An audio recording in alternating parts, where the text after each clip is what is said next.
होळीकडे पोचलो आणि आता हाय देव काढतलेत आणि हायना आम्ही जातलो सीमा बांधात.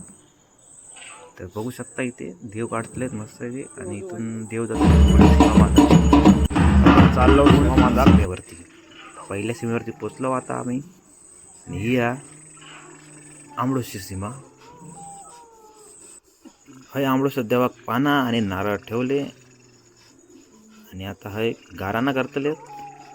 हायना आतलो पुन्हा चौक्या सीमेक. समर्था तू माझे शिमजडो आमदेव सुदेव.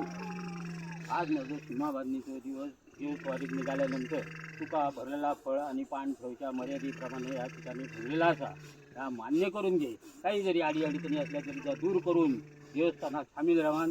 देवस्थान मला आनंदी आनंदात हे समजतात. आंबडोच्या सीमा बांधूचं काम झालेलं असं आणि आता आपण इलो चौकाच्या सीमा बांधू. तर हाय पण पान ठेवल्याने चला बघूया पुढे. माते माझी आई तू भराडी देवी.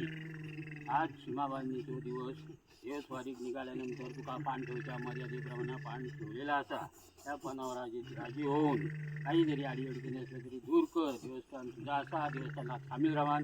पुढची जी कामं असतात ती निर्विघ्नपणे पार पाडून देण्याची कृपा करते. त्याचप्रमाणे तू तुका या ठिकाणी पान ठेवलेला असा त्या पानावर राजी राहान. काही जरी अडीअडचणी असल्या तरी दूर करा. देवस्थानात सामील राहान. देवस्थान आनंदी आनंदात चालणारे समजतात. त्याचप्रमाणे तू मार्गिरो तुका या ठिकाणी पान ठेवलेला असा त्या पानावर राजी राहान. काही जरी क्लेश असले दूर करून देवस्थानात सामील राहा आणि पुढची जी कामं असतात ती निर्विघ्नपणे पार पाडून देण्याची कृपा करा रे देवा. सीमा बांधणीचं काम झालं असं आणि आता उद्या आपल्याकडे येणार आहे निशाण. तर चला आपण